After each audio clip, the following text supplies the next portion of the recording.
nagpag-diskusyon nga ako dun sa tita ko na talagang sinagad ako hanggang buto yung pasensya ko, sis, sa totoo lang. Sa totoo lang, sinagad talaga, sis. Kasi nga, isipin mo, gusto nila, o sige, pumayag naman ako talaga. Pumayag talaga ako na doon silang titirang dalawa hanggang sa mamatay sila. Dalawa kasi silang matandang dalaga, mga kapatid ng tatay. So pumayag ako na yun ang agreement namin na doon sila titira hanggang sa huling araw nila. Kaya lang, napaka-selfish ng isang tita ko. Yung may-ari ng bahay, sabi niya ganyan. Siya daw ang masusunod kung saan niya pamigay yung mga gamit niya. Kung sino daw mag-alaga sa kanya pag siya ay malapit ng mamatay, doon daw niya ipamigay yung mga gamit niya. Ang point ko naman doon is, ang deal natin, ako naman ang mag-deal kasi nag-deal kayo ng inyo. Ang deal ko naman, walang ilalabas ng kahit ano sa bahay. Akin yan lahat. Hindi sila pumayag. Hindi pwede daw. Sabi ko, napakaramot nyo talaga. Napakaramot nyo, sabi kong ganyan. Pamangkin nyo kaming tunay. Ang damot nyo. Kasi gusto niya ipamigay sa ibang tao eh. Yung kanyang mga naiwan. Sige, pumayag na ako. Sabi ko, sige. Dalhin mo yung kung anong meron ka, kung saan kang lupa-lupa pupunta. Sabi ko, para wala ka nang iiwanan na ano pa yung kaluluwa mo. Yan lang, balik-balikan ng kaluluwa mo. Kasi sabit na talaga niya. Magmumulto daw talaga siya. Pag naiwan yung mga gamit dyan sa bahay na yan. Isipin nyo guys, ikaw ang bumili, sasabihin na sa'yo, buhay pa siya. Magmumulto daw siya. Dahil sa mga gamit na yan, sabi ko, sige, dalhin mo. Ngayon pa lang, ilagyan mo na sa box. Lagay mo na sa karton. Lagyan mo, dalhin ko to sa kabaong ko. Totoo, sinabi ko.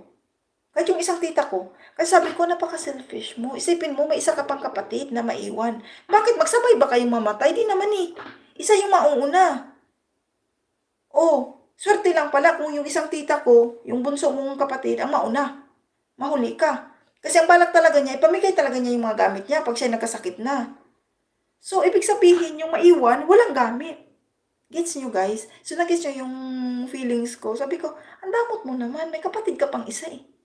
Sabi ko, at saka huwag mo sabihin na mura yung benta mo ng lupa at bahay. Bakit? Dalawa kayo eh. Okay lang pag ikay nawala na, tapos na ang kalbaryo ko, pwede ko nang tirhan yan, o pwede ko nang ibenta yan, o pwede ko nang paupahan. Hindi eh, may isa pa eh. May isa pang naiiwan. O di pa natin na alam kung hanggang kailan pang buhay ng isang tita ko. O sino man sa kanilang mauna. Kasi mga healthy living yung mga tita ko eh. Mga kinakain yan, mga damo, at saka mga, mga tawag dito, mga isda na fresh. Mga ganyan yung kinakain nila. Kaya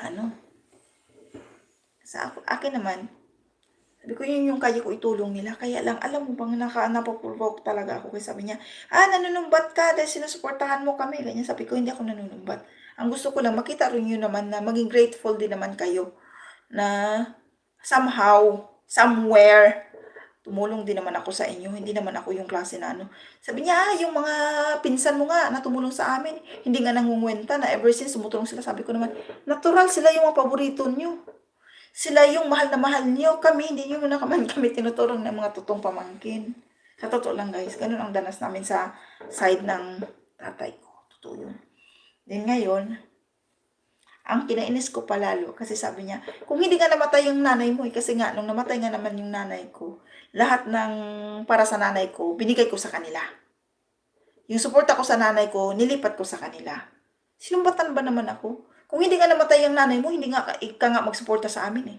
Bakit? Obligasyon ko ba kayo? Pasalamat na lang kayo nagsuporta ko sa inyo. Hindi yung susumbatan nyo pa ako. Doon ako na-provoke kahapon. Kaya talaga, ay, naku. Sabi ko, yan mo na, sabi ko. Yan mo na. Nakikita naman ng Diyos lahat yung Tapos, basta, pinoprovoke niya ako. Sabi niya, iba na talaga pag may pera na, mataas ng lipad, mataas na ang pride ko daw, nakapagsalita na daw ako ng ganun. Sabi ko, noong panahon, mga bata kami, na pag pinapagalitan niyo kami, ganyan, yumuyuko lang kami, umiiyak lang kami. Sabi ko, ngayon mo gawin sa akin yan. Sabi ko, punong-puno na kami sa inyo. Hanggang ba naman ngayon na matanda na kayo, ganyan pa rin pang-aapi ang gagawin niyo sa amin. Sabi ko, hindi na tama yan. Sabi ko, lalaban ako. Lalo sa katwiran ko. O, diba?